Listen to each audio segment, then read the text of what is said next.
Welcome back.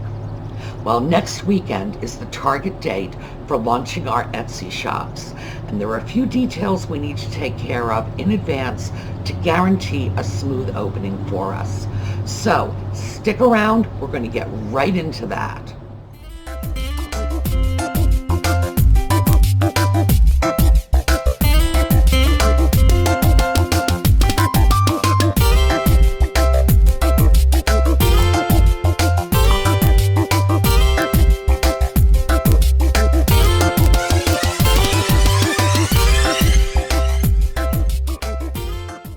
Welcome back.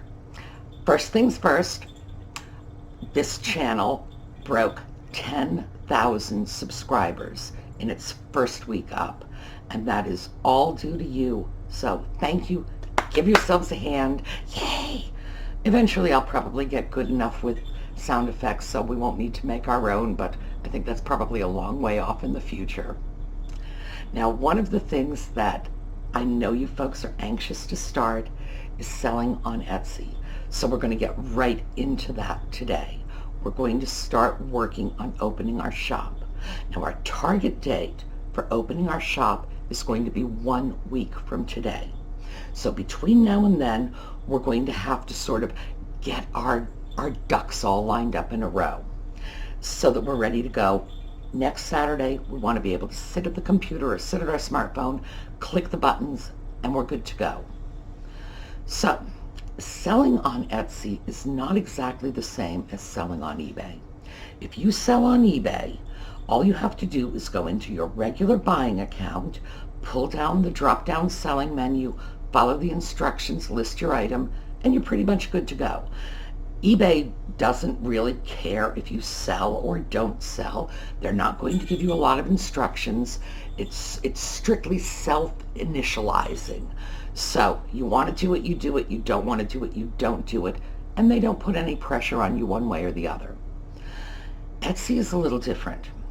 With Etsy, you're going to be opening a shop. So your selling account on Etsy is going to be different from your buying account. And if you've been buying on Etsy, you probably, well, you do have a buying account. That's the only way you can buy. But you probably do not have a shop yet. So this is what we're going to tackle now.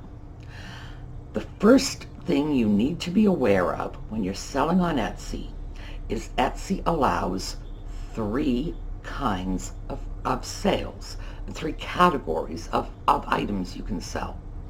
You can sell vintage items. A vintage item has to be pre-2000. So if it was made in the 20th century as opposed to the 21st, you're fine. And for thrifters, most of our items were made in the 20th century, so we don't have to worry too much about that. Handmade items is another category. For me, a lot of the things I pick up are handmade. I gravitate toward the handmade items, so I'm good there.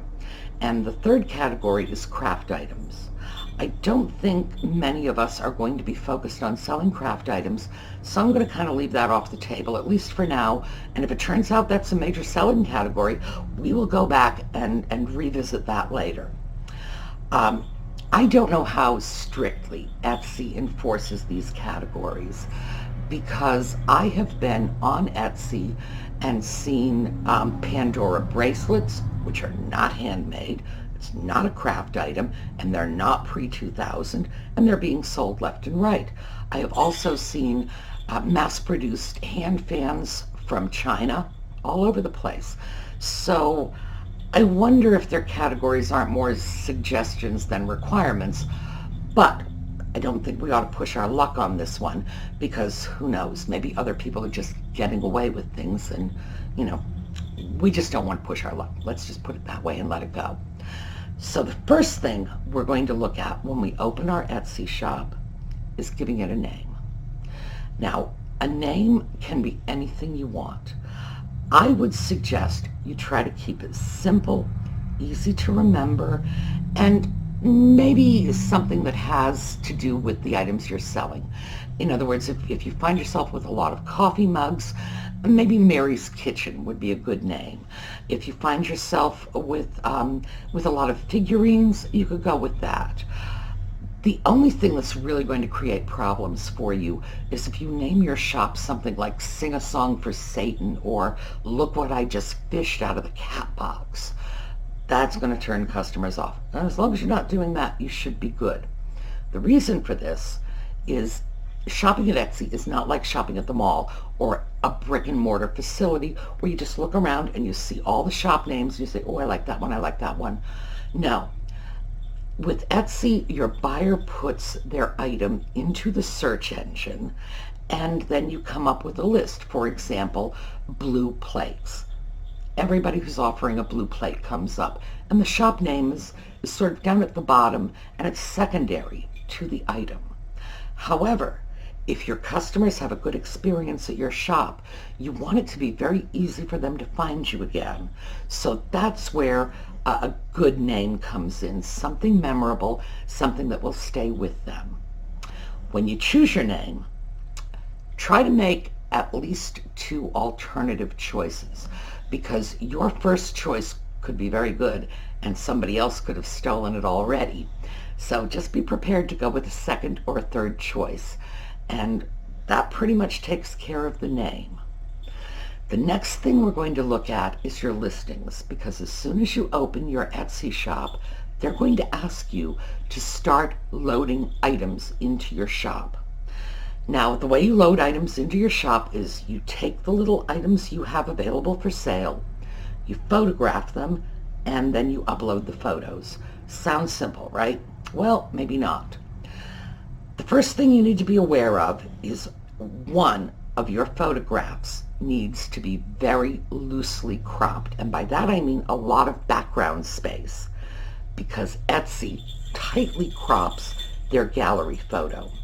So if you have a tightly cropped image, let's say, here, this computer mouse, if you have very little space, you could find that Etsy is only showing this much of your item, and people will see it come up in the search engine. They're going to look at it, they're going to see a portion of your item, they're not going to know what it is, and they're likely to just pass on to the next one. And we certainly don't want that. So make sure at least one, and this will be your lead photo, has plenty of background space, because when you load that photo into Etsy's little search engine function, you're going to be able to adjust the cropping if you need to. Just make sure you have the space to do it. The rest of your items should be fairly tightly cropped. Nobody really wants to see your background. So get yourself a nice neutral background. I think somewhere along the line, somebody on Etsy was advising Etsy sellers to be creative about their backgrounds and, well, throw flowers in or put a glove on it, or no. If you're not selling the glove, don't put the glove in the picture, because putting a glove with your teacup might be a very artistic photograph, but it's going to result in a very angry buyer who's going to get a teacup and write to you and say, where's my glove? So no, just focus on what you're selling. If you don't have a good photography area, and many of us don't, I do not. My home is way too busy to be taking little pictures. So I go down to the dollar store and I grab these big 2x3 sheets of foam core board.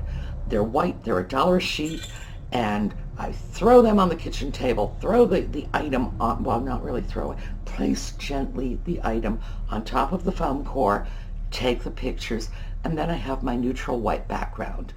I also get a couple of pieces of poster board in different colors, with light blue, yellow, nothing really distracting, in case I want to photograph a white item. But definitely make sure your photograph is focused on your item and not anything going on in the background, because you want to highlight your item, and a distracting wallpaper is not going to do you any good. So once you have your photos, oh, and remember, I should throw this in, this has 6 sides. It has a top, a bottom, a left, a right, a front, a back. Try to get as many of those as you need to. You do not necessarily need to get all of those sides in. For example, if you're photographing a drinking glass, you're going to need the front, you're going to need the back, but it's a clear glass. You're not going to need the sides, but you probably are going to need the bottom because that's where your manufacturer's markings are. And I don't know how many times I've gone on Etsy looking for manufacturer's marks on the bottom of something, and that photo is just not there. And as a buyer, that's what I'm looking for. So make sure you have ample photos. When I take my photos, I take 2 shots of everything. The top, 2 shots. The front, 2 shots. And so on, because when I'm formatting those photos, I want to make sure at least one of them comes out well. Right now I have a cat in my lap. This is just, boy. He brought me home a mouse for breakfast this morning. He's very proud of himself, and he feels that I ought to be paying more attention to him. I love you. Go away. The mouse was tasty. I threw it away. Don't tell him. Okay.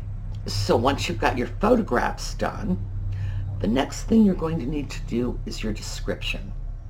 And I know this is really daunting for some of you. So this is why I want you to go over to my Etsy shop and steal my listings. Just grab it, cut and paste, take it out, fill in your own information. I'm going to make sure these are decently templatable listings so that you can just use them as a sort of fill in the blank. If I'm listing a red dish, you take that out, throw in blue cup.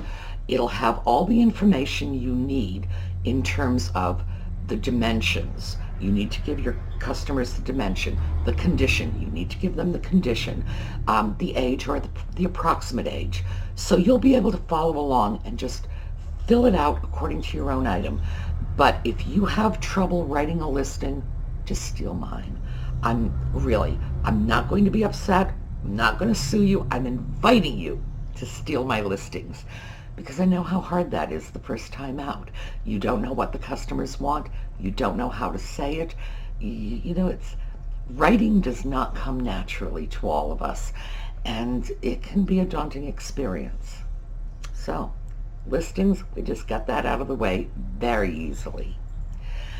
So once you've got that done, and you've got the core of your shop together, the next thing you're going to do is get yourself a few postal supplies, because you could start selling right away. And let's face it, this is what we're all hoping for, that as soon as your shop goes up, somebody's going to start buying.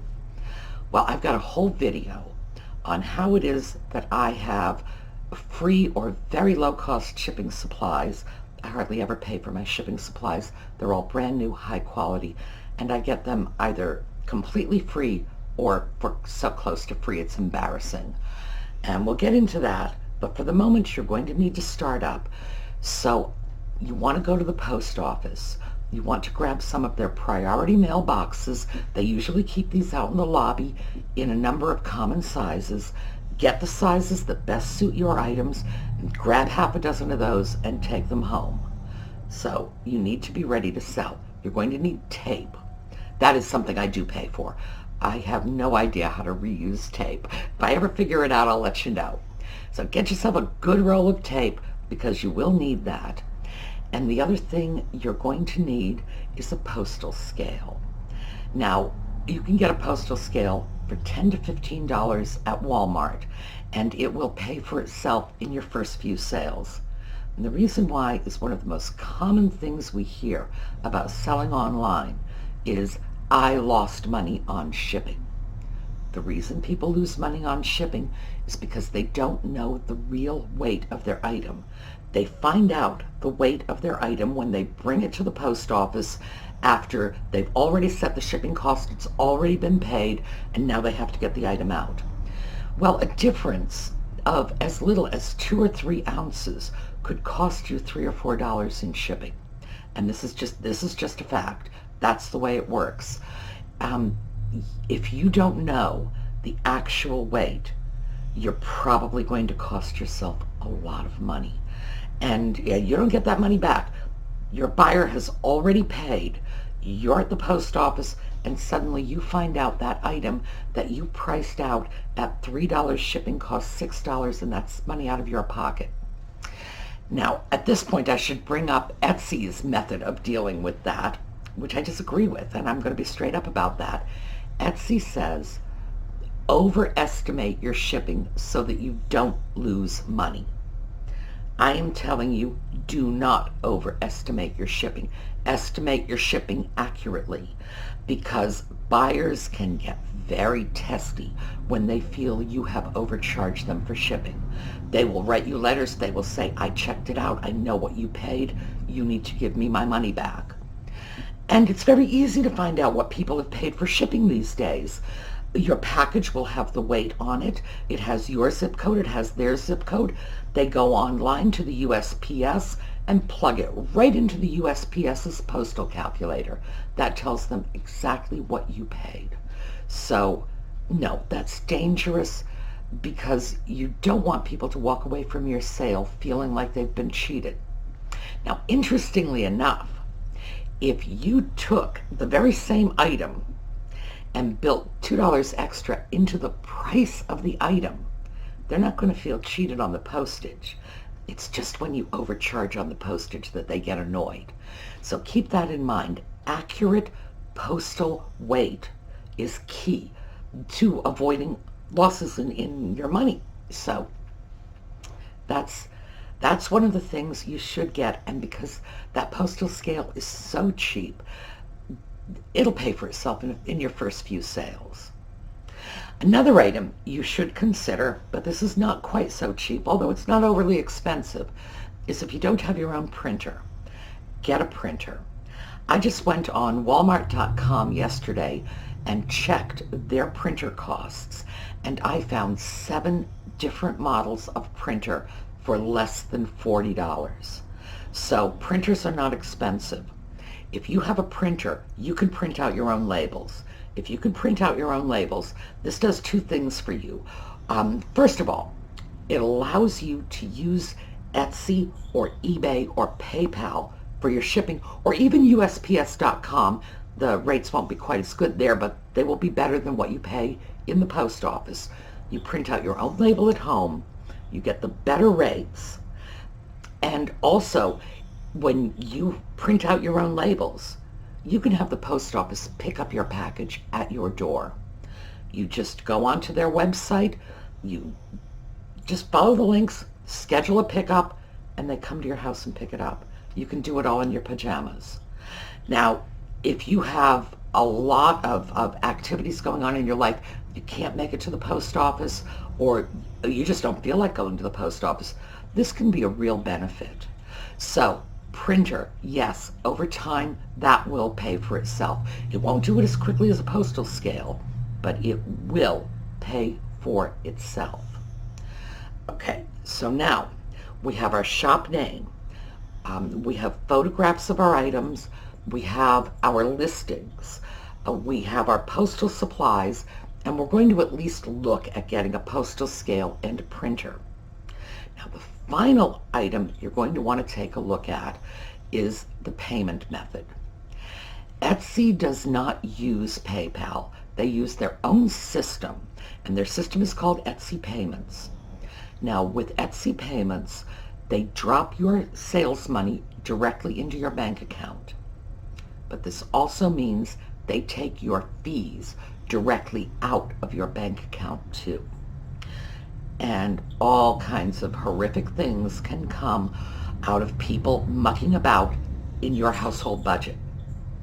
So if you can, I would strongly suggest you go to your bank and open a dedicated account. It doesn't have to be a checking account, it can be a savings account, but use that to funnel your Etsy payments through, because that way, if Etsy goes in, makes a mistake, takes out a little too much on fees, you're not bouncing checks because of it. Because I have not read Etsy's fine print, but I can guarantee you that if they take a little too much money out of your account, they are only going to consider themselves responsible for returning that excess money. They are not going to consider themselves responsible for the $30 your bank charged you for that bounce check, and the other $30 your doctor's office charged you for that bounce check, etc., not to mention the damage to your reputation. So consider that. If you're going to have people just fiddling around in the same pool of money you're using to pay your light bill, you are running a risk. So now that we've got all that, I think we're going to be in good shape to open our shop next week. So when we get back together next week, that's what we're going to do. We'll have our photos, we'll have a few starting shipping supplies, hopefully we'll have our postal scale, and we're going to be ready to go, and then we're going to take on the next step. Now remember, if I know this was a lot of information, this is a video, you can pause it, you can go back, you can review all of this 40 times if you want to. So don't feel you have to absorb all this at once, and there is no pop quiz at the end of this. Now, in the meantime, our steampunk giveaway contest is still going on. It ends Sunday night, that's June 2nd at 11:59 p.m. It's just a minute before midnight. That's New York City time, 2019. If you haven't already gotten your comment in about Dad or Muhammad Ali, this is your chance to do it now. We've gotten 1,500 comments already, which is fabulous. Oh, and I read them all. Some of them are really amazing, really amazing. So I'm looking forward to the rest of them. So we'll see you tomorrow. Tomorrow, that's going to be our how-to video. That's where we get our hands dirty. And we're going to look at lampshades, and we're going to look at adapting and converting lampshades. And if we have enough time after that, we're going to look at properly sizing them for your lamp.